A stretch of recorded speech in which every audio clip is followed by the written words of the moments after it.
नौजवान उम्मीदवार एजाज हुसैन कश्मीर में बीजेपी की टिकट पर मुंतखब होने वाले 3 मुसलमानों में से एक हैं। ये पहला मौका है कि बीजेपी कश्मीर में निशस्तें जीत पाई। इंतखाबात में कुल 75 सीटों के साथ बीजेपी जम्मू कश्मीर में वाहिद बड़ी सियासी जमात के तौर पर उभरी है। एजाज कहते हैं कि नताइज से मोदी हुकूमत के मौक़िफ़ की तस्दीक हो गई है। ये जो जीत थी ये कोई साधारण जीत नहीं थी।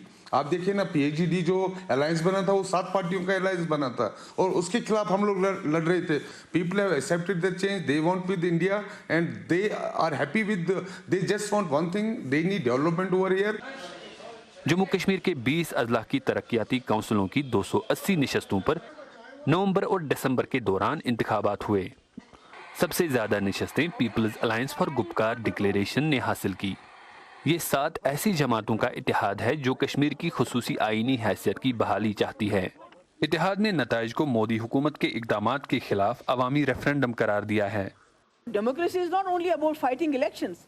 Democracy is a bigger thing, it's a larger thing about your own rights, your own aspirations, your fundamental rights, जो यहाँ खत्म किए गए हैं। मुझे बताइए जम्मू कश्मीर के लोगों के राइट्स कहाँ हैं?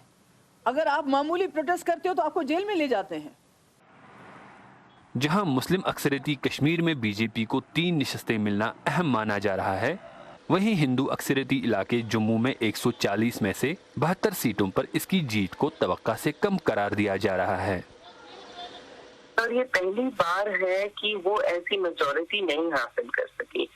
जो पिछले साल से जिस किस्म की पॉलिसीज अब आहिस्ता आहिस्ता नजर में आ रही हैं, जम्मू के लोग भी खुश नहीं हैं उस किस्म की पॉलिटिक्स से। बट जो पहले से अगर देखा जाए तो उनका वोट बैंक काफी कम हुआ है। उनको एक सेटबैक, बीजेपी को एज अ पार्टी एक इलेक्टोरल पॉलिटिक्स में सेटबैक मिला है। वादी में बीजेपी मुखालिफ कई रहनुमाओं ने इंतखाबात का या तो बाइकआउट किया या नजरबंदी के बायस हिस्सा नहीं ले सके। पिछले चंद रोज के दौरान भारत के कौमी दायरे में शामिल जमातों के साथ साथ इस्तिसाबिया राय का मुतालबा करने वाली तंजीमों के दर्जनों अराकीन को हिरासत में लिया गया।